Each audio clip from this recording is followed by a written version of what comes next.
Oi, gente, tudo bom? Vamos lá para mais um estudo no livro de Neemias, mais uma semana começando e eu espero que você esteja sendo abençoado com esses estudos. Uma dica que eu quero dar para você é que, como a proposta aqui não é fazer vídeos longos, então eu não leio os textos. Então, sempre que você puder, veja a referência sobre o texto que a gente está falando, dá uma lidinha no texto primeiro para te situar e para você poder não perder nenhum detalhe.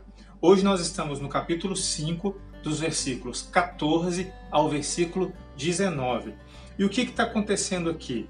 Neemias está reconstruindo e cuidando ali, reestruturando toda a cidade, não só a parte estrutural, física, os muros, mas também a parte de governo, a parte das pessoas, os recursos. E o que a gente percebe aqui? Neemias está cuidando também e mudando uma cultura dos escândalos, da opressão, de como que a política lidava com o povo. E num tempo onde, nos nossos dias atuais, onde a gente vive tantos escândalos, é escândalo dentro da igreja, é escândalo na política, é escândalo em tantas áreas, e isso precisa mexer com a gente tomar uma postura diante disso. E o que a gente percebe em Neemias? Neemias vai totalmente contra isso. E Neemias fala para a gente no texto que o que motivava ele, que o que inspirava Neemias era o temor do Senhor. Então nós precisamos olhar para a vida de homens de Deus como Neemias e nos inspirarmos nele também e buscarmos esse temor do Senhor que vai nos fazer agir cada vez mais de forma correta diante daquilo que Deus tem para nós. Neemias explica para a gente aqui que, como governador, nesse tempo todo que ele foi governador, ele não usou os recursos, ou ele não pôs um jugo sobre o povo para que o salário dele fosse pago através de impostos ali sobre o povo. Não é que isso fosse errado, Neemias tinha o direito como governador de ter esses tributos recolhidos para sustentá-lo como governante. Mas o que a gente percebe no texto é que Neemias fala que o povo já estava sob grande opressão.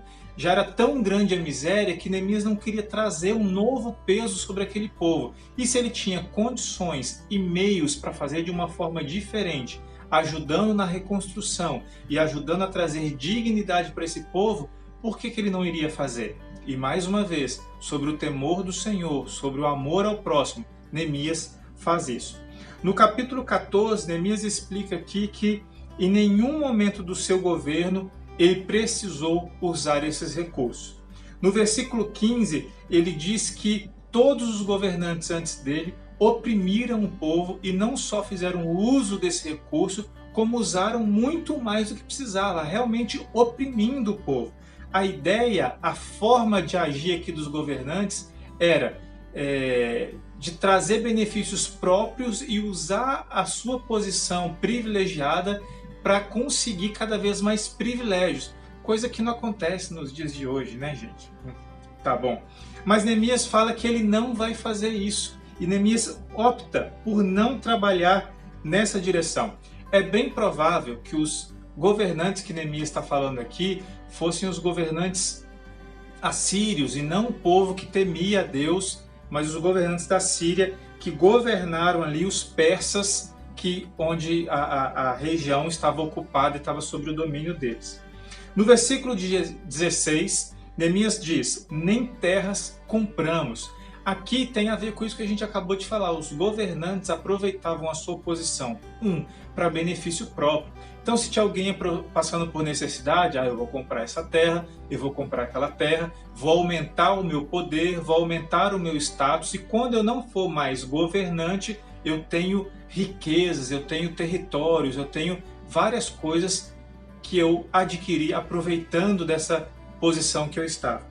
Mas Neemias diz que ele não vai fazer isso, e ele não fez isso. Não só para benefício próprio, mas também para benefício do governo. Ele, como governante, podia usar a máquina, vamos dizer assim, né, para comprar a terra de algum necessitado e aumentar o poderio do Estado ali. Mas ele prefere não fazer isso. Por quê? Porque ele vê que o povo já está sofrendo muito. Não é momento, não é certo fazer isso com esse povo.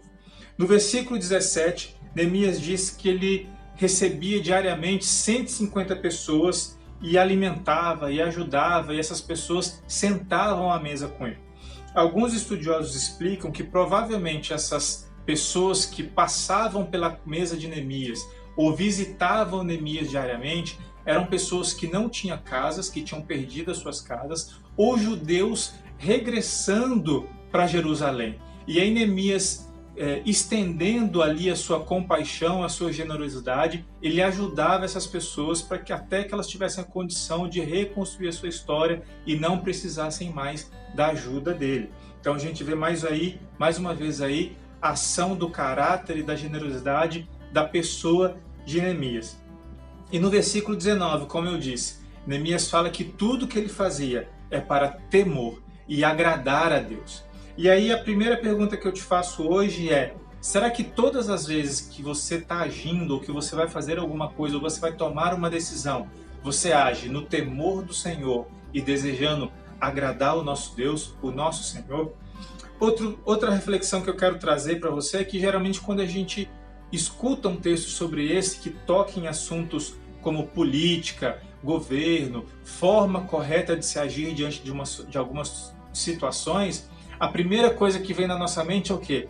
Criticar as pessoas que estão ao nosso redor ou os nossos governantes. Mas eu quero que você faça mais do que apenas criticar. Eu quero que você pense nesses pontos negativos, nessas críticas que você está fazendo e ore.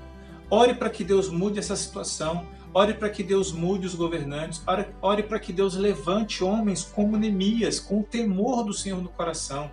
Não preocupados em aparecer, não preocupados em o que vão pensar de mim, mas preocupados no que o Senhor quer que eu faça, o que é o certo eu fazer diante de cada situação. E para terminar, eu quero te fazer um desafio. Será que diante das oportunidades, diante das situações que Deus coloca ao nosso redor, ao seu redor, você tem agido mais como Neemias ou você tem agido mais como os governantes a quem você critica? É uma reflexão séria e eu quero trazê-la para você e trazer esse desafio para você. E é importante nós pensarmos sobre isso para que no momento que essas situações chegarem de forma real diante de nós já estejamos pensando e refletindo a maneira correta de agir. E eu espero que você opte e decida sempre a agradar a Deus e viver no temor do Senhor. Eu espero que você esteja sendo abençoado e que a cada dia nós possamos buscar cada vez mais o centro da vontade de Deus e fazer aquilo que agrada o nosso Deus, o bem ao nosso próximo, em amor. Um grande abraço, Deus te abençoe, até semana que vem. Tchau, tchau.